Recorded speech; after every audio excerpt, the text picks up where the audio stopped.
dhalinyarada waxa loogu talagalay in la mashquuliyo qofku markuu dhalinyaro yahay in la mashquuliyo qaab waxbarasho dheer in la geliyo 12 sanadooda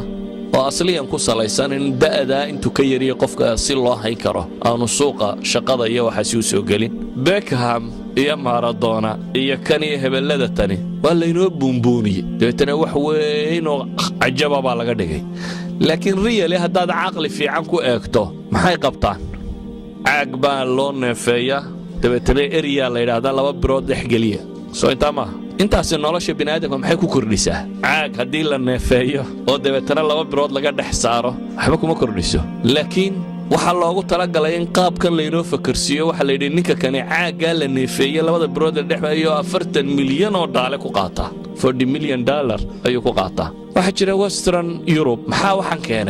keenay waxa weeyaan iyadoo ay luntay huwiyadii ama identity-ga qofku waxaynu u baahanay inagu inaan isweydiino identity-ga kumaatay man ana inaad marka hore isweydiiso kumaanahay maxaan u noolahay maxaan rabaa inaan dunidan ka qabto maxaan u joogaa haddaad taa garato waxaad garanaysaa yaad ku dayanaysaa markaa yaa model ku ah yaa tusaale ku ah oo aad ku dayanaysaa waxaynu u baahanay inaynu garanno inaad tahay qof muslima oo Ilaahay rumeeyay subxaanahu wa ta'ala waxaad garanaysaa noloshu inaad waqti yar joogayso waqtiga yar aad joogtaan inuu yahay waqti lagu imtixaamayo lagu talagalay inaad ka faa'iideysato waxaad ogtahay in aad dhiman doonto dabeetana lagu soo bixinayo aakhira la imanayo waqtiga yar aad joogtay wixii aad qabatay in lagu xisaabin doono yaa model ku ah markaa yaa tusaale ku ah Ilaahay baa quraanka inoogu tilmaamaya cidda tusaale inoo ah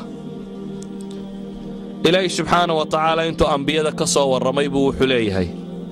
أولئك الذين هدى الله فبهداه مقتده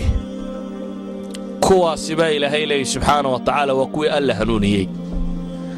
فبهداه مقتده هنون كودا كودا يبا إلهي سبحانه وتعالى قفكو هدور دقالك في عيه موحول بميو كافي عيه هدو أقونت مادقا كابديا ميو كابديا نلاشك له miyuu modelka yahay bini aadamku ku daydo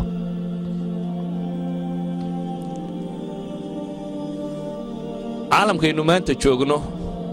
waa caalam la yiraahdo uquusha waa la weeraraa aqliga bini aadamka waa la weeraraa si wixii la rabo looga dhaadhiciyo wuxuu amaha xumaada amaha fiicnaado waa in cid uun dan ka leedahay misaal basiid aan siinaya mesela August dawid 12 anigoo Toronto jooga NTV shiday CNN baa ka soo baxay CNN markaa nin baa la wareysanaya ninka la wareysanaya wuxuu leeyahay qaanuun baan raadinayaa in la sameeyo adduunku gaar ahaan United States ku Mareykanku inuu ictiraafo maalinta nigiska buu leeyahay nigiska soo taqaaniin underwear-ka buu maalin rabaa in la siiyo waa kuwan maalinta AIDS-ka maalinta waxa maalinta soo ma maqashaan wuxuu rabaa maalintii nigiska in la sameeyo signatures buu ururinaya 50,000 buu marinaya konton kun oo signature buu marinaya saxiix ayuu soo ururiyay wuxuu rabaa inuu badiyo saxiixyadaas 1 milyan gaarsiiyo si uu case-ku u noqon karo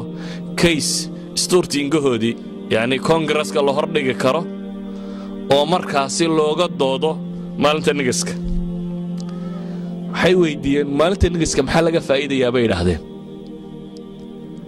وحدي مركز عند دراسة وحن ركبوا السوق نقالوا في عنين وكشرو وحن دري ما يبولي نكسان تلقوا حدا مريكا كان حسابي $13 billion باكو بحبولي هدان مالنت نجسك سيسا ما يبولي مركز وحن نقول سوا ماركت آدو عجيبة marka marketkaas rabaa inaan qabsado buu leeyahay si uu marketka u qabsado ayuu ummadda dhan wuxuu rabaa inuu sameeyo maalintii nigiska maxaan marka maalintii nigiska tusaale ugu soo qaatay yani waxa weeyaan waxaan la inoo sheegay tirada badan leh nolosha macna kama leh inagu baa wax weyn u aragnay waxa magac lagu tiriyay waxa laga yaabaa maanta haddii aan idin weydiiyo nabi Muhammad mise caruur u dhalay inay adkaan doonto cidda si fiican uga jawaabi doon laakiin haddaan idin weydiiyo David Beckham imisoo dhalay waa la wada garan karaa waayo Beckham iyo Maradona iyo kan iyo hebelada tani waa laynoo buunbuuniyey dabeetana wax weyn oo cajaba baa laga dhigay laakiin really haddaad caqli fiican ku eegto maxay qabtaan caag baa loo neefeeyaa dabeetana area la yidhaahdaa laba birood dhex geliya soo intaa maaha intaasi nolosha bini'aadamka maxay ku kordhisaa caag haddii la neefeeyo oo dabeetana laba birood laga dhex saaro waxba kuma kordhiso laakiin waxaa loogu talagalay in qaabkan laynoo fakarsiiyo waxaa la yidhi ninka kani caaggaa la neefeeyey labada birood la dhexeeyo $40 milyan oo daale ku qaataa $40 million ayuu ku qaataa waxaa jira Western Europe dhalinyarada waxaa loogu talagalay in la mashquuliyo qofku markuu dhalinyaro yahay in la mashquuliyo qaab waxbarasho dheer in la geliyo 12 sannadooda oo asliyan ku salaysan in da'da intuu ka yariyo qofka si loo hay karo aanu suuqa shaqada iyo waxa si soo gelin mar labaad in qofkan la mashquuliyo oo laga mashquuliyo qadaayaadka bulshada mesela Yurub lixdanada wixii ka horeeyay dhalinyaradu khatar bay ku hayeen siyaasadka Yurub waxa bedeli jiray lixdanadii wixii ka horeeyay ardada jaamacaadka ku jira France oo kale 1968kii ardadii jaamacaadku inqilaabadii waxay sameeyeen waxay qarka u gaadhay in mar labaad thawra Faransiya dib loo inqilaabo waxay ahaan jireen shuuciyiintii hore dhulkii ugu tirada badnaa ee ka faa'iideysteen dhalinyaro joogay jaamacaadka iyo wixii ka hooseeyay laakiin dadkaasi si suuqa siyaasadda looga saaro waxa loo fakiray suuq cusub in loo sameeyo sport and music baa la geliyay qofka dhalinyarada waxa la yiraahdo caalamkan siyaasadani waxa ka bax caalamka la adigu leedahay caalamka aad leedahay waa maxay ama waa music damdamta dhageyso iyo dadka qaylinaya oo waliba waxay ku qaylinayaan xataa aanu jirin literature-ka hadii la eego dadkan qaylinaya oo dhamay cabaadaya wax ay ku hadlayaan ma jiro waa uun iska cabaad lagu daray music lagu daray iyo kuwa la yiri kubadda area kubaddu waxa laga yaabaa inaad isleedahay war Mustafa maanta ma sportigu doonayo inuu wax ka sheego ama uu caabayo qofka bini'aadamka ah inuu jirkiisa kala bixiyo oo dhisawa wax fiican caafimaadkiisa inuu ka shaqeeyo waa wax fiican waagay kubaddu wax caafimaad uu loo adeegsada ahayd hobby bay ahayd hobbyga maxaa la yiraahdaa qofku shaqo haystay waxana hobby ahaan buu sameyn jiray ma jirin nin yiraahdo inuu kubad baan ka shaqeeyayo intaan soo kalaho lacag lagu siiyaa ma jirin qofku shaqo kale uu kalihi jiray dhakhtar buu ahaa askari buu ahaa booliis buu ahaa siyaasi buu ahaa shaqo kale uu haystay kubadna waa ciyaari jiray kubaddu markaa waxa iska ahayd nooc entertainment yar oo fudud iyo inta ugu badan la wuxuu qofka bini'aadamka isku dayo jirkiisa inuu ku kala bixiyo laakiin ka waa laga saaro waxa la geeyo suuqii dhaqaalaha waxa laga dhigay shirkadka ugu waaweyn ee maalqabeena waxa laga dhigay inamadan yaryar ka dhex boodbooda in mid waliba 40 milyan qaato waxa laga dhigay in dadkoo dhan usbuuc dhan dunida oo dhamay TV-yada hor fadhida la yiraahdo koobkii dunida la ciyaaraya koobka dunida muxuu yahay usbuuc kale in la hor fadhiyo la yiraahdo koobkii Yurub baa la ciyaaraya dadkii oo dhan koobabay daawanayaan waayo waa model si loo sameeyo la rabo dadku inay noocan ugu daydaan waxa laga yaabaa adigu maanta inaad adna isweydiinin subaxii markay iskuulka isugu timaadaan waxa tirahdaan xalaya badiyay liiga ka sareeya toddobaadkan Manchester United baa ugu sareysa iyaba lagu muransay Real Madrid baa wada maxaa waxan keenay waxa weeyaan iyadoo ay luntay huwiyadii ama identity-ga qofku waxaynu u baahanay inagu inaan isweydiino identity-ga kumaatay man ana inaad marka hore isweydiiso kumaanahay maxaan u noolahay maxaan rabaa inaan dunidan ka qabto maxaan u joogaa haddaad taa garato waxaad garanaysaa yaad ku dayanaysaa markaa yaa model ku ah yaa tusaale ku ah oo aad ku dayanaysaa waxaynu u baahanay inaynu garanno inaad tahay qof muslima oo Ilaahay rumeeyay subxaanahu wa ta'ala waxaad garanaysaa noloshu inaad waqti yar joogayso wakhtigaa yar aad joogtaana inuu yahay wakhti lagu itixaamayo lagugu talagalay inaad ka faa'iidaysato waxaad og tahay in aad dhiman doonto dabeetana lagu soo bixinayo aakhira la imanayo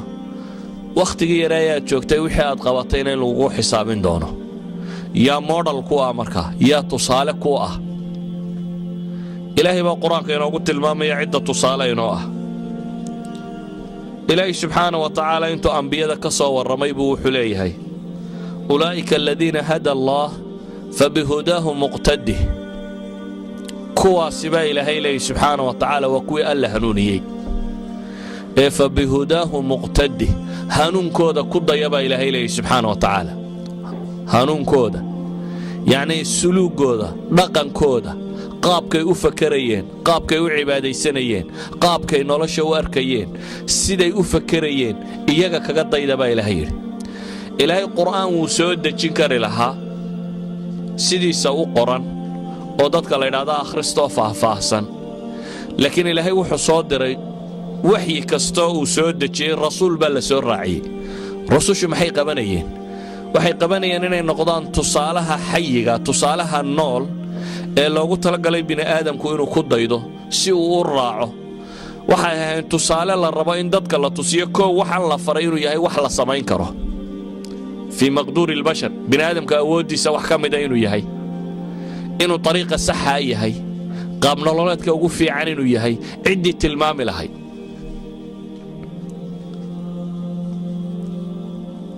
ولذلك waxaaynu ku celcelinayna leenahay وإنaynu si fiican u daraasayna u garanaa cidaynu ku dayan lahayn cidaynu ku dayanayna waxa weeyaan bini aadamkii ilaahay abuuray oo dhan kuwii ugu fiicnaa waxa alle dad abuuray waxa ugu fiicanoo ummad walba kii ugu fiicnaaya ilaahay ka doortay waa nebi ama rasuul ummad kasta kii ugu fiicnaa ee ilaahay ka doortay waa nebi ama waa rasuul nebiga iyo rasuulka waxa loogu talagalay inuu model u noqdo ama shaygii bini aadamka oo dhami uu ku dayanayay inuu noqdo waxaan ku dayanaynaa min bacdi dalik kuwa iyagu rabbeeyeen oo kobciyeen haddaad fikraddaasi qaadato waxa aad dareemaysaa inaad adigu dunida ustaad markaasi u tahay qofkaan ilaahay garanaynin waa wax ma garato وفكان إلهي قرنين سبحانه وتعالى ووح مقرته أفمن يعلم أنما أنزل إليك من ربك الحق كمن هو أعمى عدة الله قرنيسة مثلا أقونت محلو قيمة يا أقونت وحي كور رميسية وحي ترته سوعي كما انت ugu badan la dadku aqoonta aqoonnimo uma bartaan laakiin marketka waxay ka goysaa loo bartaa diimka la yiraahdo computer science ba markaad ka soo baxdo aan lagu qaadanaya 30,000 40,000 krone bishi wada computer science baynu galeynaa laakiin hadduu marketku isbedelo la yiraahdo saxaafada ka qaalisan saxaafada u guuraysa saxaafadnimadu iyo computer-nimadu ma ahayn fiicnaanta laakiin marketka waxay ka jaraysay baa ahaa aqoonta alle la bartaa marketka waxay ka goynaysaa iyada ugu qaalisan oo ay jannay goysaa يعني لايف سبان كاغا markaad eegto nolosha inta aad noolaanaysa atwaar baad soo maraysaa waqti aad dabarka aabaha iyo hooyada ku jirtay waqti aad caloosha hooyada ku jirtay waqti aad dunida korkeeda saareed waqti aad xabaal ku jirtay kadibna waad ka soo baxaysaa waxaad ku damaynaysaa janno ama naar noloshaas oo dhan marka la isku daro diintu intay ka tartaa inta ugu qaalisan bay ka tartaa hadday tay noloshan aad ku nooshahay si sawiyo toosan inaad u noolaato iyada tilmaamta hadday ta aakhira tahayna waxa ugu qaalisan iyada keenta daatada ay ka waramaysaa مثلا inaad cilmi quraanjo barato quraanjada cilmi ku saabsan iyo inaad cilmi bini aadam ku saabsan barato waxa qaalisan cilmi bini aadam ku saabsan waxa kaloo la mid ah cilmi allahi dunida abuurayba ku saabsan inaad barato wuxuu ka qaalisan yahay makhluuqaadka cilmiga ku saabsan sidaradeed waxaynu u baahannahay inaydan isu arag minority yaryaroo masaakiina oo dadkii kale uu ka sarreeyo oo markaa la khajila waxaan kaaga digayaa inaad xijaabka la khajisho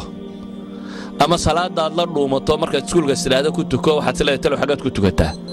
markaasaa laga yaabaa inaad wareegto mid yidhaha musqusha agteeda aan ku tukanno jarajarada hoosteeda aan ku tukanno meel aan eli kaa qaban baad daydayaysaa sababtu waa maxay waxaan baad la khajilaysaa kula yeeliita waxay ahayd inaad rumaysato adigu inaad the right way taagantay safkii sax ahaa inaad taagantay iyaguna kii qaldana inay taagan yihiin inaad isu dhigto inaad model noqoto dadka inta kale ay ku dayato ma ahayn inuu iskuulka model ka noqdo inanta timaha kala jeexda ee naasaha qaawisa ee marada yara gaaban seeta waxay taasi qof laga yaqyaqsoodo inay noqoto inaad adigu maradaada iyo asturkaaga tusiso inaad tahay the right person dhaqan ahaan aqoon ahaan waxa la baranayo wax kastaba inaad adigu tahay the right person idan ku dayashadu waxay ka bilaabmaysaa inaan marka hore inhizaam nafsi inugu dhicin inaynan jabin inferiority complex inaad marka hore adigu qaadin cuqdad nafsi inaanay kugu dhacin aan sodhan xijaabka waxa laga yaabaa markaad masaajidka imanaysana inaad jiqis ka soo siiso iskuulka markaad tagaysana mid la yara modify gareeyo dhanna surwaalka yara ah dhanna funaanad yar ka ah meelahana aad masar yar ku duubto waa modification xijaab aad modify garaysay maya ha modify garaynin siduu ugu weeye u qaado aragna you are the superior adaa ugu sarreeya dadka waayo dariiqii ilaahay jeexay baa taagantay the right way baa taagantay miaal basiitan ku siinaya saxaabadii nebi maxamed salawaatullaahi wasalaamu calayhi duniday furteen lisboonadan iyo viyaana iyo belgrad iyo mooska iyo dhulkan oo dhan dacladeeday wada yimaadeen muslimiintu ilaa iyo laga gaadhayo china iyo indonesiya iyo waxa la mida dhulal badanoo dhulalkaa ka mida kumay furanin dagaal dhulal badanoo ka mida waxay ku furteen dhaqan iyo akhlaaq iyo dadnimo iyo macaamil bay kula furteen waxay ku furteen qaabkay u noolaayeen iyo siday u fakarayeen iyo waxay basharka u keeneen waxay ku furteenoo kaaga filan rustam markii ay dagaalamayeen muslimiintii iyo saxaabadii rustam oo ah janankii hogaaminayay ciidamadii bershiya eeraan ciidamadeedii ayaa waxaa la isku galay qaadisiya meel ku taalla haatan waddankan ciraaq loo yaqaano waa intaan madaa'inna ciraaq bay ka tirsantaa rajaynaya la furanin waxa ay dagaalkii markuu muddo socday codsadeen nimankii gaaleed bal muslimiintu inay cid soo diraan ha la wada hadlee sacd ibnu waqaas saxaabigii la odhan jiray wuxuu u diray saxaabi la yidhaha ribciy ibnu caamir ribci waxa loo diray inuu wada hadal la soo sameeyo janankii ama boqorkii watay ciidamada gaaleed dabeetana wuxuu u yimi isagoo faraskiisii yaraa wata oo hubkiisii xidhan ayuu meeshii yimi boqorku wuxuu ku talagalay ninka kan inuu nafsad ahaan jabiyo dabeetana waxa la dhigay red carpetka wada taqaanay soo maaha madaxdu markay dawladda ka soo degayso kacase la dhigo soo ma taqaanin ee ay soo dul socdaan red carpetiskaasaa meel walba la dhigay dabeetana sariir buu boqorkii dhigtay wada dahab iyo waxaasi ka samaysan si uu halkaa ugu qaabilo ninkan muslimiinta u imanaya ninka muslimkii waa nin dagaal ka soo baxay faras yar iska wata oo 4-5 bilood dagaal ku soo jiray oo rafaad baa ka muuqda nin dagaalansan uu soo socday waxay yidhaahdeen boqorka looma tago adigoo hubka sitee hubka dhig wuxuu ku yidhi anigu idiinma imana idinkaa ii yeedhay hubkayga ma dhigaya anigoo waxayga sita haddaan rabtaan inaan u tago waa u tegaya haddii kalena waa iska noqonaya boqorkii baa loo tego waxaa la yidhi boqorow ninkii wuxuu diiday inuu hubka dhigo yani waa aragteenoo dee madaxda hub loolama galo waayo dadka kanima haddad ilaahay aaminsan oo iskhiyaamaynayaan laakiin ninka muslimka ay qowlkiisu ku dhaqma saasi daraaddeed intuu qowl sameeyo qadri kama dambaysiyo waxma khiyaameeya haddana wuxuu yidhi hubkayga dhigi maayo anigoo hubkayga sita haddii loo baahan yahay waan u tegaya boqorka waxaa la yidhi boqorow ninkii hubkii diid inuu dhigo soo daayaa la yidhi maca hubkiisa faraskiisii yaraa buu soo dul eriyey baa la yidhi qadiifadihii red carpetka ahaa boqorka agtiisa markuu marayay baa la yidhi intuu faraskii ka daadegay ayuu barkimooyinkii waaweynaa meesha la dhigu mid ku xidhay bay yidhahdaan culimada taariikh mid ka mid ah barkimo hoggaankii yaraa ee faraska ugu xidhay dabeetana wuxuu yimi boqorkii markaa su'aal buu weydiiyey maxaa idin soo saaraya wuxuu ka fakarayaa dadkan ma gaaja waddankoodii ka keentay ma waxan baa keenay haddii markaa ay tahay gaajo iyo baahi uun waxan wada dee waxbaa laydin siinaya iska noqda baa la rabaa in la yidhaahdo maxaa idin soo saaray baa la yidhi wuxuu ugu jawaabay markaasi ilaahay baa na soo bixiyey waxaana naloo soo bixiyey inaannu dadka ka saarro dulmiga diimaha aannu u saarno cadaaladda islaamka inaannu ka saarno cidhiidhiga adduun oo aannu u saarno ballaadhkeeda isagaa cidhiidhi dad ka saaraya min dayqi dunya ilaa sicatiha cidhiidhi adduun buu ka saarayaa ballaadh buu geynayaa ninka kani muxuu rumaysan yihi meeshaan uga socda baytulqasiidku waxa weeyaan ninkani wuxuu rumaysnaa inuu isagu yahay ustaadkii dunida loo soo diray brofesorkii loogu talagalay inuu caalamka wax baro muxuu barayaa wuxuu barayaa waxyu samaa warkii alluu sidaa ninka ilaahay warkiisa sidaana cid kasta isagaa ka aqoon badan waayo wuxuu sidaa aqoontii ugu sarraysay sidaa awgeed buu wuxuu u soo bandhigayaa isagoo kalsooni qaba ayuu wixii uu rumaysnaa soo bandhigayaa adigana waxaa laga yaabaa adigoo muslima oo islaamnimo rumaysan oo caynkan inaad la dhuumato inaad isku daydo inaan dadku ku ogaanin inaad muslim tahay waa wax faal xun waxaan leenahay marka waa inaad garataa shakhsiyaddaada kumaad tahay waa inaad garataa adigu muslim baad tahay kuwa kalena waa gaalo taa macnaheedu waxa weeyaan adigaa ku taagan dariiqii saxa ahaa iyana waxay taagan yihiin dariiqii qaldanaa taa macnaheedu waxa weeyaan adaa macallinkii la rabay inuu dadka wax u sheego wax tilmaamo iyana waa ardadii la rabay inay wax bartaan taa macnaheedu waxa weeyaan adaa marada aad sidataa maradii loogu talagalay inay bashariyadu ku dayato adaa moodhalkii la rabay in la buunbuuniyo iyaguna way qaawan yihiin waa meel laga naxaabay joogaan waa hilib wadhan meel aad looga naxaabay joogaan saa daraaddeed aday ahayd inaad isu dareento inaad tahay qudwadii ama ciddii bashariyada hoggaaminaysay horkacaysay ee dariiqa sawaabka rabtay inay gaadhsiiso waxaa aad u foolxun markaa qofkii halkaa laga rabay inuu isagu intuu cuqdad qaado uu dambeeyo inuu isagu noqdo qof ka cabsada wixiisii inuu soo bandhigo bilaahi calaykum waxaan idin weydiinayaa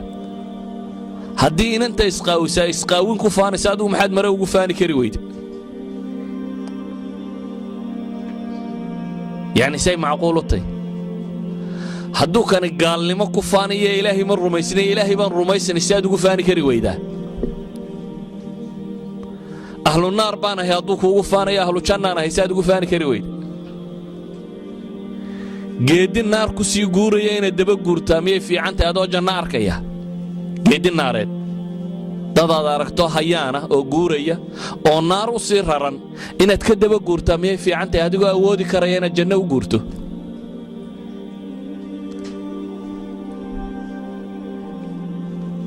waxaan kelmaddeeda ku soo koobaya waxa weeyaan laba hal baa laydinka baahan yahay inaad garato waxaad tahay iyo waxaad rumaysantay oo inaad garato inaad muslim tahay muslimnimada macnaheeduna inuu yahay qof raacay risaaladii ama hanuunkii ugu dambeeyey ilaahay xaggiisa ka yimaada ama hanuunkii nebiyaba loo soo dhibay dhammaantii qof haysta inaad garato markaa inay adiga dushaada saarantay dunidan inaad badbaadiso inaad garato inaad adigu markaa dunida moodhal u noqoto inaad hoggaankii lagu dayan lahaa inaad noqoto inaad u fahamto dadka kani maxaad ka qaadan kartaa maxaanad se ka qaadan karin mas'aladaasaan dib ugu noqonayaa qofka muslimka ee moodhalka ahi dariiqa aakhiro loo maro isagaa haya adduunka ka loo marana isagaa haya laakiin aqoonta maadiga ee kale ee ka timaadda bashariyada ama bini'aadamka taariikh nololeedkiisii soo jireenka ahaa wixii ka ururay ee cilmiya maalan ama biology ha noqdo ama chemistry ha noqdo ama كمبيوترنا ووح بني آدم كو كلا دحلي وكسو أروري تاس عيدي كام حكته قفك مسلم كي ماشو كهلبا يسقى حقوله واتك قادنيسا إذن بروفيسور كاما معلم كو وحا كصاب سيسن علوم تلبرنا يواتك قادن إيه واحترك له أما وحا كصاب سيسن رقنك كالجرك دينتا أركتدا نولشا سا نولشا الله قيمينيو فيو قد نولشا كي يلانيسو أديقا معلم إنا دون نقطة لغاقة بهي ويا داتي صحايد هيا أداتي صحايد هيا بركا أدان لغاقة بهي أنا الدنيا معلم هنقطين لكن عيبتين وحويا تينينا قرن بمينو تينو ربنين إنو معلم كن نقرنين قرنين تاسا waxay keentay inaad noqoto weel maran oo wixii lagu shababa qaadan kara waxaan ku soo koobayaa rusushu ama nabiyadu waa tusaalayaashii dhabka ahaa ee loogu talagalay qofka bini'aadamka nolosha dhammaanteed inuu kaga daydo hadday qiyaadiye maamul tahay quraanku wuxuu inoo tilmaamayaa rusul madax iyo siyaasiyiin noqotay nabi daawud nabi sulaymaan waxay rusul siyaasiyiin oo madaxa oo ummad hogaamiso dawladda xukuntay hadday tahay jihaad iyo dagaalan iyo kan quraanku wuxuu ka waramayaa rusul hadday tahay waxay imika ku sheegayaan xornimo la raadiyo iyo dad la xoreeyo ummad xuquuqdeeda loo raadiyo rusul baa ilaahay quraanka kaga waramaya raadinaysa nabi muuse waxa ilaahay ka waramaya wuxuu ka hor yimid fircawn oo dad kale dictatornimo u sheeganaya ana rabbi diina إلهنا وصل إنه غير بنو إسرائيل كحرية أن أرسل معي بني إسرائيل هذا دوبا هنتا هاي قفل باتوبي أو مشكلة ده هاي ستو يسوع نولا لا إله الرسول بتصالك دقي نبي أيوب الله تلمامي أو طبعا يسيدات سنة شيفي أو حنو سنة يي أو بدني هالشيء هذا عيدي هي مشكلة دي عيدي قبصتي قابك الله نولا ده الرسول با إلهي تلمامي نبي يونس أو حوت هذا اللي قضي oo kalluun calooshii ku galay oo haddana ka soo baxay oo ilaahay subxaanahu wa tacaala u gargaaray haddaad rabto cid dagaalyahanno ummaddoodii u dagaalantay oo xoraysay rusul baa ilaahay ka warramaya nebi daawuud oo jaaluut la dagaalamay oo ummadda dhan ka xoreeyey niman gaala aha yacni nolosha dhan kastoo aad ka eegto waxaad helaysaa rasuul ah kii lagu dayanayay nolosha dhan kastoo aad ka eegto waxaad helaysaa rasuul ilaahay quraanka uu kaga warramayo oo ciddii lagu dayanayay ee nolosha tan hogaamisay sidaa awgeed ayaa ilaahay subxaanahu wa tacaala nebi maxamed wuxuu gaar inoogu sii tilmaamaya laqad kaana lakum fii rasuulillaahi uswatun xasana liman kaana yarju allah walyowma alaakhir wadakara allaha kaiira nebi maxamed waxaa idinku sugan baa ilaahay leeyahy ku dayasho fiican ciddii alle subxaanahu wa tacaala iyo maalinta qiyaamaha rajaynaysa ee damac kaga jiro ee ilaahay xusaysa subxaanahu wa tacaala waxaan ku soo koobayaa oo ilaahay inooga digayaa walaa tattabic ahwaa'ahum camaa jaa'aka min alxaq ilaahay wuxuu inooga digayaa dadka gaaleed hawadooda inaynu raacno inagoo ka tegayna xaqii alla soo dejiyey subxaanahu wa tacaala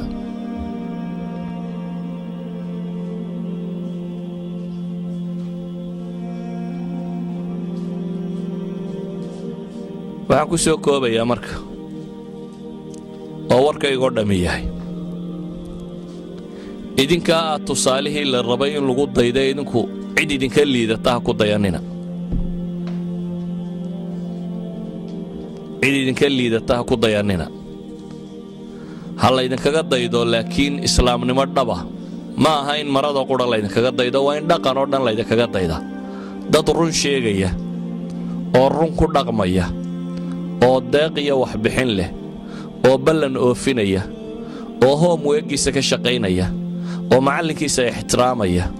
oo dariskiisa dhiganaya oo wixii loo diro si toosan u qabanaya oo qumman in lagaaga daydabaa muhiima markaasaa tusaale dhabtaa noqonaysa laakiin haddaad xaggana mara ka qaadato kalaaskana aad jirtid macallinkana been u sheegtid saaxiibkaana wixiisa aad ka qaadatid kana aad dulmidid markaa tusaale noqon maysid tusaale waxaa tahay waxa meesha lagu hayo marka aad ka tahay qofkii laga rabay hadday waxbarashatay hadday dhaqantay hadday ballan tahay hadday hadaltay iyo run la sheegayo qof street forward markaad noqoto qof toos u socda modelka la raba islaamigiina waa ka walidaalka baa ilaahay subxaanahu wa tacaala quraanka wuxuu inooga digayaa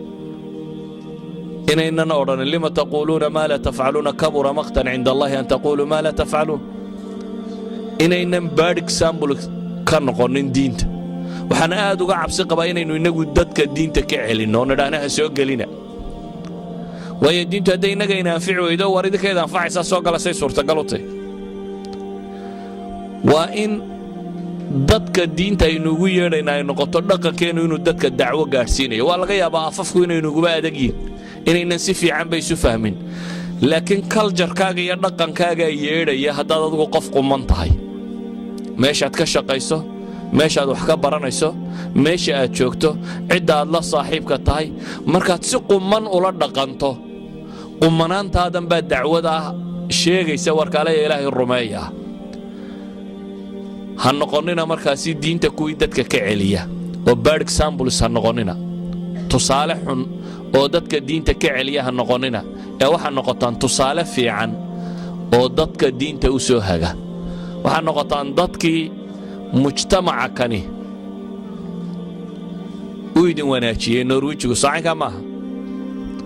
waayo hoy baa laydin siiyey waxa cuntaanna waa laydin siiyey waxbarashana waa laydin ogolaaday intay doontaba ha noqotee idan waa inaynu ka abaalgudnaynana wixii wanaagsanaa aynu sidnay inaynu siinno diin baynu sidnay islaamnimaynu sidnay dhaqan fiican baynu sidnay wixii wanaagsanaaye aynu sidnaynana waa inaynu siinnaa oo man lam yashkur innaasa lam yashkur illaah waa inaynu dadka u mahad celinaa laakiin mahadcelku maaha inaynu inana barro sida sistamkooda loo buriyo sida loo xado sida been loo sheego sida wax laysu weydaariyo kaa maaha waa inaynu ugundamkooda hanuunin karnaa iyagu maanta ugundamkoodii way u taagla'yiin sigaar iyo khamri iyo suuq iyo baliya baas iyo waa in iskuulka 5 hablood ama 5 wiil oo muslima ay degan yihiin waa in iskuulkan dhaqankiisa bedelaan waa in iskuulkani noqdaa model la yidhaahdo markaasi waxaa loo baahan yahay in dadka ajanabiga muslimiinta iskuullada lagu badiyo loo qaybiyo waa inay noqotaa waayo waa model iskuulka wax taraya laakiin haddaad noqotaan intaa meel ku ururtaan iskuulkaad joogtaan inuu aqoonta ka hooseeyo iskuullada kale oo dhaqanka ka sii liito oo waxbarashada ka sii liito oo damiinnimada ka sii liito meel kasta u sii fool xumaataan markaa islaamka aad ceebaynaysaa weeye waxaa la rabay meeshaa 5 ku joogtaan ama 10 ku joogtaan inaad noqotaan 10 example oo dadka kale raadiyaan 10 kanoo kale in la helo iskuullada kale inay u baahdaan markaasi waxaannu u baahannay 10 arday oo muslima in iskuulkan lagu soo daro si iskuulku uu hagaagi karo u toosi karo waxaynu markaa isugu nimi waxa weeyaan inaynu modelkaasi muujin karno ku dayashadaas inaynu muujin karno in maanta laga bilaabo aad garataan inay idinku tihiin dadkii lagu dayan lahaa inventionka dadka u keeni lahaydeen idinkaa laydinka rabaa markaa maanta laga bilaabo idinkaa aad dadku ku dayan lahaa markaa idinkaa laydin rabaa inaad noqotaan dad mujtamaca hoggaamin kara oo waxa ay xambaarsan yihiin u gudbin kara oo aadoon af uga gudbin dhaqankaaga iyo akhlaaqdaada iyo qaab nololeedkaaga waa inuu gudbiyaa sharkoodana waa inaad isku daydaa inaad iska cadaadiso khayrkaaguna waa inaad isku daydaa inuu dadka wada gaadhi karo markaasaad noqonaysaa qofkii muslimkee dhabta ahaa ee ilaahay iyo rasuulkiisuba ay jeclaayeen markaasaad noqonaysaa qofkii muslimkee badbaadin lahaa ummaddatan dariiqa saxa u tilmaami lahaa markaasaad noqonaysaa qofkii muslimka ahaa ee safiirka ka noqon lahaa ummadda muslimiinta kale يعني إنك تسافر كان نقطة ومضى مسلمين تكلم له بهاي أما ما أنت إن بدنا مسلمين تكمل دقاب كي وغرنا قمان هلك كاني و very bad example سبيكين مسلم كي كدن بيوردن إيه دين تحمبار صناعين إيه كلجر كودي دقن كودي أركتدو ديبا very bad example سبيكين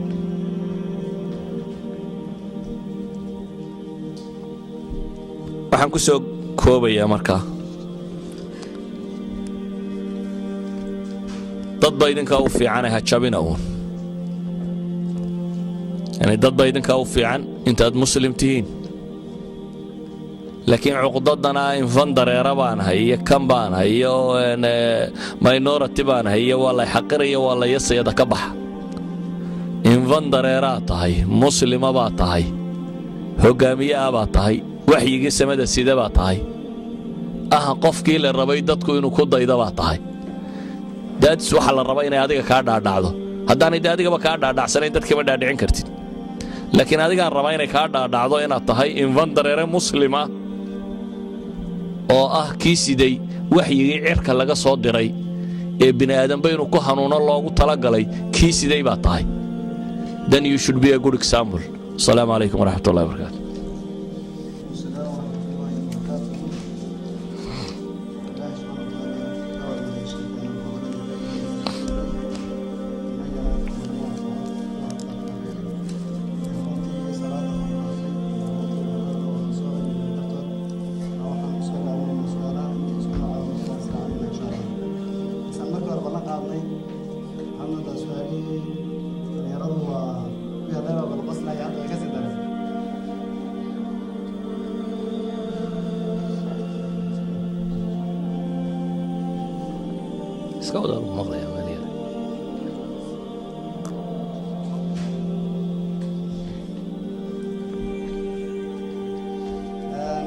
waxay leeyihiin saddex su'aalood oo kubadda ku saabsan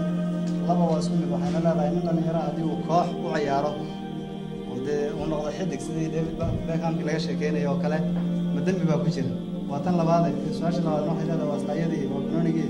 laakiin gabdhaha muslimiinta inay banooniga ciyaaraan lafteeda ma dembi baa ku jira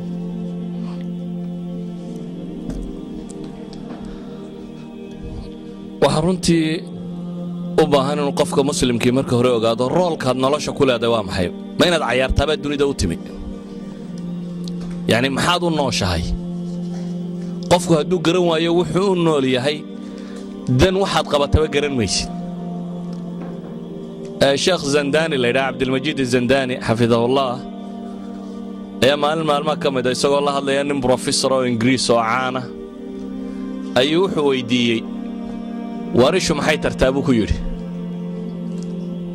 markaasuu yidhi ishu waxan bay qabataa saan bay qabataa wixii buu sharxay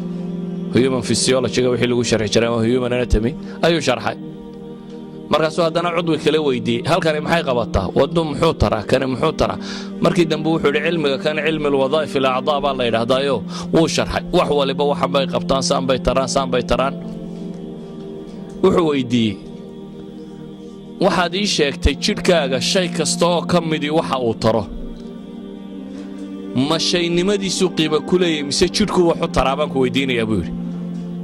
deetana wuxuu yidhi ishu hadday keliya meel taallo waxba faa'iido ma laha buu yidhi waxay waxtar tahay markay dee jidh ku jirto oo jidhkay waxu taraysaa ku arkaya waxaan ku weydiiye buu ku yidhi qofka oo dhan markaad jidhkiisi iyo ishiisi iyo wixiisiiba isku darto waa maxay isaga waxa loogu talagalay sheegtay ishii wixii loogu talagalay dhegtii sheegtay lugtii sheegtay qofka isku dhan maxaa loogu talagalay iska aamusa wuxuu yidhi taasi waa falsafad wuxuu yidhi waxaan ku weydiiyo kabtaadu maxay kuu dartaa kabtii buu sharxay wuxuu yidhi waxan bay qabataa dhibta iga ilaalisaa saatan baan u socdaa caynkan bay qabataa kabtii buu sharxay markaasuu wuxuu ku yidhi waxaan ku weydiiyo ma waxaad leedahay iminka kabtaadaa kaa qiimo badanoo kabtaadu waxay tartana waa la garanaya adigu waxaad tartana cidi garan mayso yani waxa lagu abuuray adiga cidi garan mayso miya kabtaadan waxa loo sameeyeyna waad garanaysaa miya yacni qofka haddii hadafka nolosha uu ka lumo waxa ka lumaya wuxuu qaban lahaayoo dhan noloshoo dhan baa dhinac ka rarmaysa markaa yacni waxay isweydiinta le war maxaad u nooshay inaad isweydiiso wakhti yar baad horta haysataa 60 sano 70 sano meelaha kan laga yaabo 15 hore inaad carruur tahay waa wax kontaneeyo sana baad haysataa this 50 years nolosha maxaad ka qaban kartaa inaad isweydiiso kontonkaaga sana ma waxaad doonaysaa inaad boodbooddo markaad kubaddu unu cayaarto u noolaato kubadda waxaan kuu ogolay inay noqoto waxaad jidhkaaga ku kala bixiso oo aad exercise ka dhigato laakiin maaha wax loo noolaado in kubad la cayaaraa laba ma kala fahmaysaa maalan maamaada ingiriisku maxay odhan jirtay waxaa wax loo cunaa maxay in la noolaado laakiin looma noolaado in maxay in wax la cuno صحيح كما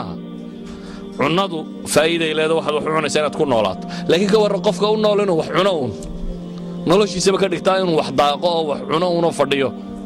nolol ma hadee taasi waxa wax loo cayaaraa inaad jidhkaaga dhisto laakiin haddaad u noolaato inaad cayaarto ka war haddaad u noolaato inaad cayaarto oo kubada erido cayaartu hadday tahay taa aad isku kala bixbixinaysa jidhkaaga ku dhisanayso waa roonti ama inaad noloshaada ka dhigta cayaar kugulama talinayo wallahu a'lam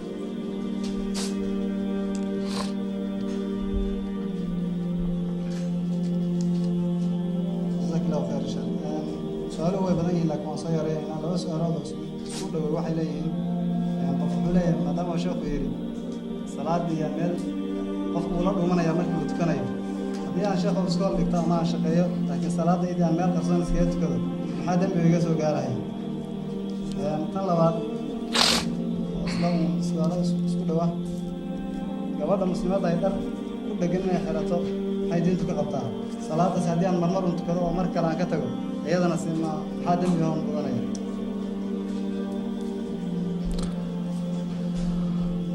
صلاة دي مهمة ده وحنا مرينا درس كوساب سلوك marka salaada in marmar la tukadiyo in laga tago waxaan uga tagayaa shaqale maadaama daris salaada uu kaga hadlayo umuman waxaad ogsoonataa muslim macnihiisu waa maxay yaa garanaya muslim aslama waa hoggaansamay ama waa isdhiibay muslim macnaheedu waxa weeyaan kii alla isu dhiibay kii hoggaansamay inaad alle isu dhiibtay maxaa cadaynaya waxaad tidhi ilaahay halka ugu fiican baan ogolay inaan maalintii 5 jeer dhulka dhigo madaxaad dhulka dhigtaa salaada Soomaha madaxu waa halka aanad ogolayn in saxar yar taabto subaxii markaad soo baxayso waxaad ogashay inaad maydho oo hagaajiso oo dhowr muraayadood isku eegto adigoo okay ah una dabad u baxdo laakiin salaada waxaad ogashay halka inaad dhulka dhigto it means waxaad leedahay waxaan aqbalay inaan hoggaansanaado qofka muslimkii markaasi waa inuu si dhab ah u hoggaansanaada hadi waahida salaadaada hadaad meel qarsoon ku tukato horta salaada waa saxaysaa inta tukanaysana muslim khayr badan baad laakiin waxaan jeclahay waxay tahay inaad adigu hormood noqoto midaal hadii group-aatiin meel jooga oo macallinkiina ama iskuulka rectorka haysta u tagtaan oo tidaahdaan groupkan muslimiin baan nay meel aan ku tukanno nadiif aan u baahanay hana la siiyo waxay u badan tahay in la idin siin doono halaga yaabaa inaan qaanuunka ku jirin laakiin basharka iyo qaanuunku waa kala nooc rector walba iyo macallin kastaaba shakhsiyadiisu leeyahay dadnimadiisa waa laga yaabaa kaniinu ku diido laakiin ka kale inuu idin ogolaado bay u badan tahay waxa jira maanta iskuulla la meel lagu tukado ma dawladda tidhi hal la siiyo iskuulka meel laga tukado maya ardadii koowaad baa isxilqaamtay oo intay u tagtay rectorkoodii iyo macallimiintoodii si loojika ula hadashay oo ka dhaadhacsatay in la siiyo meel ay ku tukadaan oo macallin fiicanina uu helay dadka deebad baa isagoo aan muslim ahayn haddana dadnimadiisu fiicantay abi taalib muslimna ma ahayn nabi maxamed in la dhibana ma ogolayn muslimna ma ahayn yani isagoo gaala dad baan haddana rabin bini aadamka in la dhibo rectorkaaga ama macallinkaagu inuu noocan noqdo waa suurtagal wuu siiyey ilaa maanta waa fatx ay dadka muslimiinta heleen haddaad laakiin weligaa meel madow ku tukato kii kaa dambeeyun bay dhibtiina u taagan tahay laakiin tobankiina hore haddaa culays kaa qaadaan wuxuu noqonayaa albaab la baneeyey muslimiinta dambe waxay imanaysaa iyagoo iska meeshu u sallaxan tahay oo meel ku tukadaan helaya oo iskuulkan islaamkaba laga ogolayo laakiin si islaamka iskuulka looga aqbalo waa inaad noqotaa islaamku dayasho leh islaam iskuulka wax taraya waa inaad noqotaa islaam sigaar aan cabbin khamra cabbin boodboodin qaylin macallimiinta caayin ixtiraam xumayn dadku ay soo dhaweeyaan waa inaad noqotaa islaam moo dhalo macallimiintu ay soo dhaweystaan oo markuu macallinku arko kalaaskiisa dhowr muslim oo fadhiyo uu ku farxo waayo ungdamka kale waa rabshad iyo dhibaato miidhan laakiin ungdam muslim oo degan markuu helo macallinku waa bashar wuu kugu farxayaa inuu ku arko inaad tahay qof quman oo toosan oo aan dhib lahayn inaad tahay marka waxaan leeyahay salaada dadka muslimiinta ha tukadaan oo ay ka tageen waxay ahmiyad leedahay sheekha ka warramay doona meesha madowna waa ku asaxaysaa إن شاء الله وادي الله وكأقبل يا لكن وحن كهربا وحويان إن هذين صلاة كأصح لو قول إن تراديني إن تراد سنة قدوة نقطة نبينا وحول من سن سنة حسنة في الإسلام فلا واجر من عمل بها نينك طريق ونكسندك وجدية ونبينا قفك طريق صوبا يسوي جدية أجر كيسين ولا عدي كعمل فشيء أجر كودر النواد لاضي هذا سكول كوهر سدين مساجد در للسيامة مالي رفي عنه اللي قلت كده waxay noqonaysaa inaad yeelato inta muslimiin meesha salaadi u fududaatay ku tukatay oo dhan ajarkoodana inaad yeelato mid kalena waan ku sheegayaa dadku isma leeka qoladiina hore xoogani hadaa wadada banaysaan kuwa iska daciif ahayo salaada qarqarsan lahaaba yana soo dhiiranaya dara u taagalaydeen baa imanayo markii hore aan qarsan kareynin laakiin marka meel u salaxdeen oo hagaajiseen qaar badan oo markii hore la baqayay baa odhanay wallahi de salaad waa iska fiicanta waa loo golay iskuulka oo idinku dayan doona ta kale waxa aan rabaa inanta kale kalaaska kugula jirteen Norweejiyada aan muslimka ahayn inay ku aragto adigoo tukanayaan rabaa waa dacwa inay ku aragto adigoo tukanayaan rabaa inay curiosity gu qaado ay ku weydiisana maxaad la forforsanaysaa baan rabaa iyadu su'aasha ay ka bilaabanto nin muslim oo madow oo taksiila ah Mareykanka ayaa wuxuu 6 bilood gudahood baan 58 qof islaamiyay buu yiri taksiga gudihiisa ana shahaada ugu qabtay buu yiri 58 qof ayaan taksiga gudihiisa shahaada ugu qabtay buu leeyahay maxaad ku samaysaa baa la yiri dadka wuxuu yidhi airport kan dhigtaa taksiga marka dadku soo fuulun bal cajlad quraana ku rida kala Yurub waliba Scandinavia ku dad yara xidhan laakiin North America meelahaas wadadaad isaga furfuran cajlad quraana galiya buu yidhi waxay yiraahdaan waxaan fiican heesaya muxuu yahay markaasaan yiraahdaa buu yidhi waa the last word ka timaada xagga Rabbi halkaasaan ka bilaabdaa buu yidhi sharaxayga waayo qofkan wuxuu raboon albaabka cid u furta si uu la hadlo oo diin ugu la hadlo laakiin wuu ka cabsanay inuu marka horeba ku bilaabo diin ma haysataa iyo islaamka maxaad ka qabtaa inuu halka ka bilaabo uu diidana cajlada uma saara buu yiri iyaga curious noqdo su'aashay weydiiya anna markaasaan ku bilaabaa buu leeyahay idan waxaan rabaa intaad salaada tukato inay inta Norweejiyada ku aragto ku tiraahdo maxaad sameeynaysaa aadabatana tiraahdo tan salaad baa la yiraahdaa oo ilaahay baa la isugu dhiiba wacaynkaas oo halka uga sharaxdaa baan rabaa saadaradeed waxaan rabaa salaadaadu inay tusaale noqoto dadka diinta ugu yeedhaysa laakiin meel mid dadku tukato waa ka asaxaysa wallahu a'lam insha Allah na waqti ilaalinayna 3 su'aalood ama 4 su'aalood isku nooc ah hal su'aal insha Allah ta'ala ku soo koobayno ayaan ku soo gaabinaynaa su'aalihi marka hadii jiraan dad badan oo su'aalo soo qortay laakiin aan maqlin akara leeyahay waana la daayo waana soo badiyo insha Allah sheekhu waxaad ka warantaa waa dimuqraadiyadda waxaan aragnay dad badan oo dimuqraadiyadda ammaanaya islaamkana caayaya horta farqiga u dhaxeeya labadooda maxay yihiin waa tan labaad ee kelimada masiix la yiraahdo ma masiixu dijaal baa looga jeedaa mise masiixu ciise ah baa looga jeedaa aan si raacina insha Allah waxay leeyihiin oo kale waxaa jira qof saaxiibka ah oo diinta caaya ilaahay caaya rasuulka caaya markaan kala hadlana hadal xun igu jawaabo ma la dagaalami karaa arrintaas ma kula dagaalami karaa su'aasha ugu dambaysa oo aan muhiim laga maarmin iyadana waxay tahay wuxuu yiri wiilka wuxuu leeyahay iskoolka gabadh baan la fadhiistaa kursigaan isla fadhiisanaa aniguna ma rabee macallimada ay ugu qasabta maxaan samayn karayaa sidaan ku dambaabaya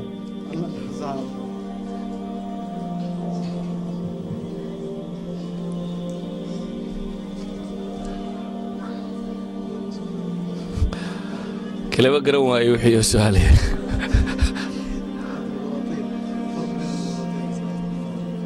ديمقراطية وسؤال رنتي مد ولي درس كذا استكباري ديمقراسي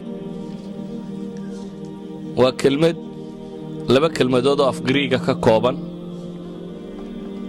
ودي أف عربي لغو معنى يلا مدى حكم الشعب أف صومالي نما لا شعبي حكم كبد سودي إنه استعمال لهم حكم كي شعبك أما حكم كي ددوينه لكن وحي هذان بروفيسور مسلم الله يرضى جعفر إدريس أيها وحي هذا وأريق كلية مقع عن حقيقة لهين بيد هذا يعني ومقع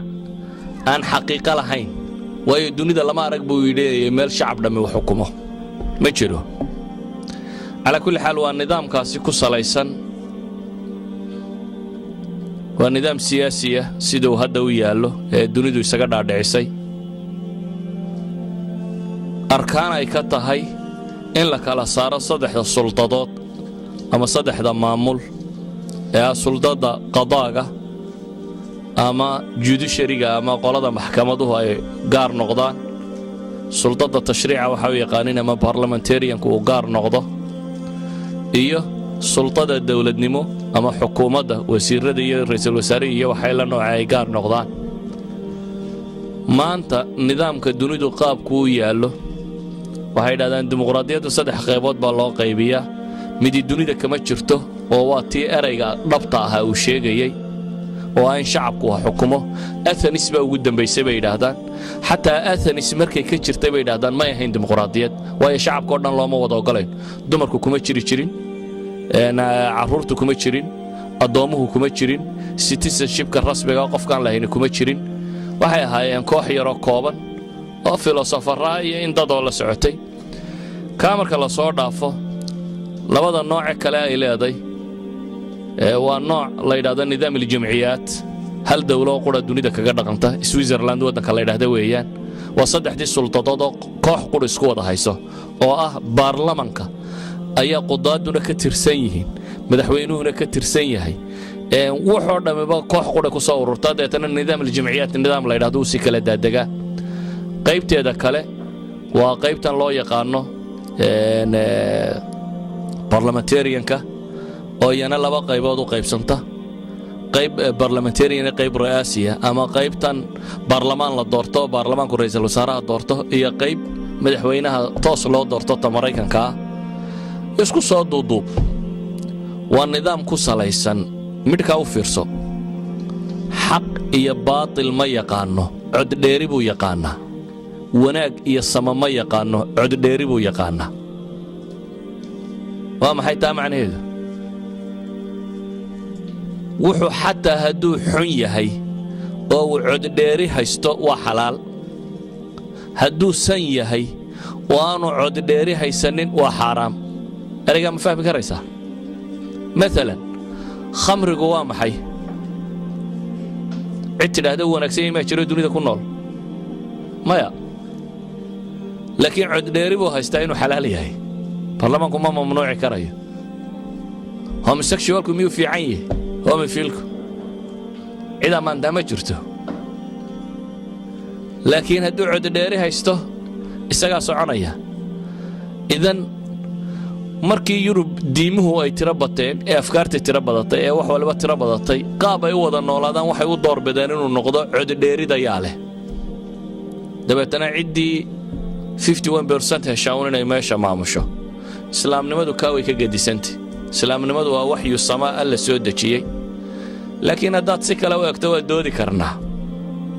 oo iyagu wax dastuur ay dhaho 2/3 markii hore ay ku dejiyeen oo aan saqafo laga bixi karin xataa ka hadii la isla dhaafo liberalismka oo caqiida la rumaysay aan marnaba laga bixi karin say iyagu rumaysayin ayuu hoos yimaada innaguna waxaan leenahay saqaf baynu hoos nimaadnaa alkitaab wa sunna aan marnaba laga bixi karin wixii ka hooseeya markaa waa la dooran karaa haddii saqafkaasi uu nabad galo idan waa laba nidaam oo meelana isugu iman kara meelana ku kala gedisnaan kara dimuqraadiyaddu qaarna way dhaantaa iyadana islaamka ka fiican wallahu a'lam labadan qaybood kale masiixu dajaal iyo masiixu ibn maryam labadaba waa noqon karaa ala kulli xaal ciisa al-masiixna waa la yiraahdaa dajaalkiina masiix waa yahay wixii inta ka faahfaahsanna mar kale inuu isweydiin ikhtilaadku rag iyo dumarka in la isku daraa ma fiicna dad ka guuri karto ka guur dad ku qasbantayna kursigaaga durqso wallahu a'lam